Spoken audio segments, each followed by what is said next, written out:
Let's talk about one of the most common, and let's be honest, one of the most confusing verbs in English, to do. But what if I told you there are just a few simple rules that can clear up all the confusion? Well, stick around, because that's exactly what we're going to do.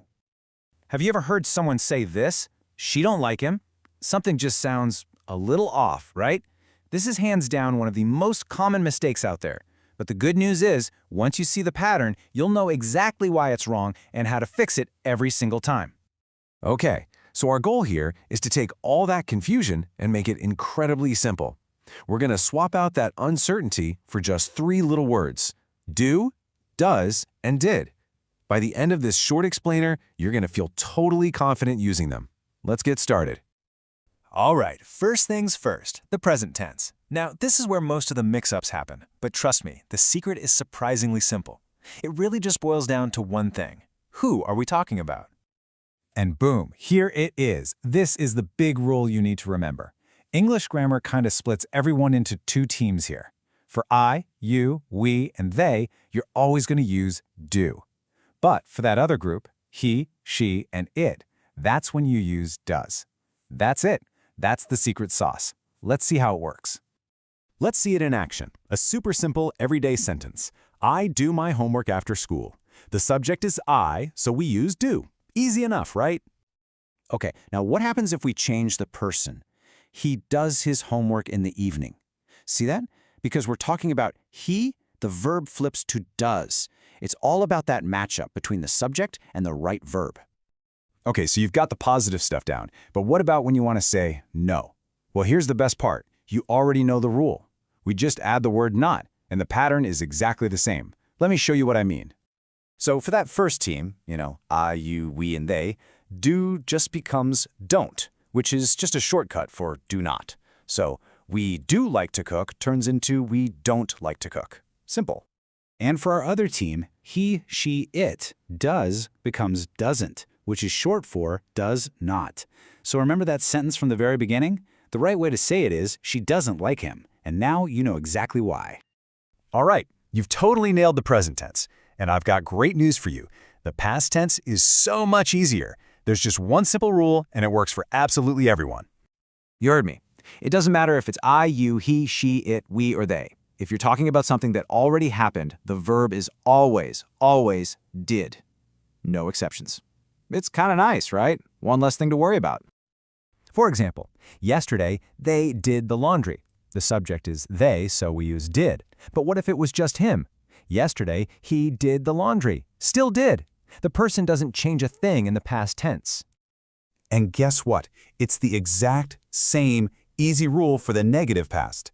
Everyone gets didn't, which of course is short for did not.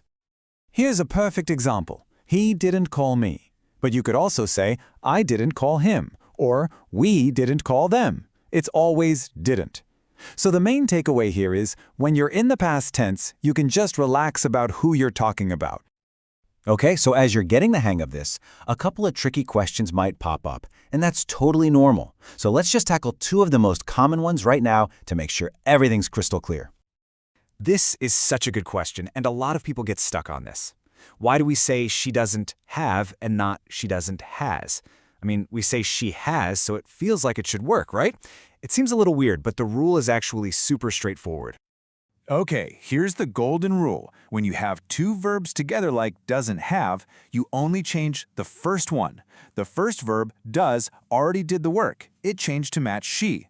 The second verb, have, just gets to chill out and stay in its original basic form. So it's always she doesn't have, he doesn't want, it doesn't work. Just change that first verb. All right, here's another one I hear a lot. Is it okay to say he does do his homework? It looks a little funny, right? Having does and do side by side.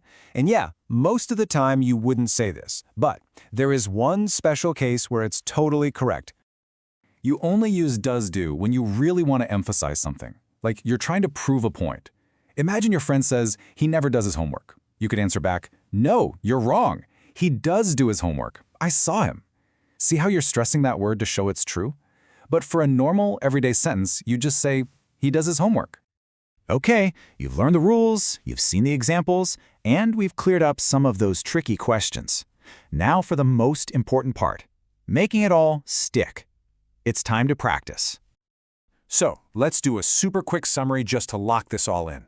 In the present tense, we have two groups. I, you, we, they use do.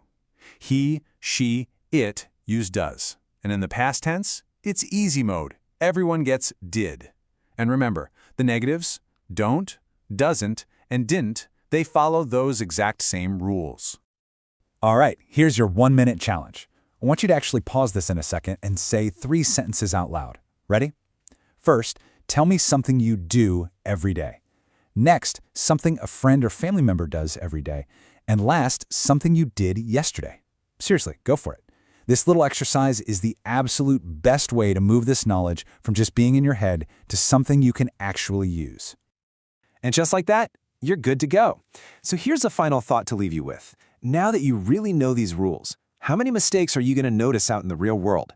Listen for it in songs, in movies, even in conversations with friends. Noticing it is one of the best ways to make sure you get it right. Thanks so much for tuning in.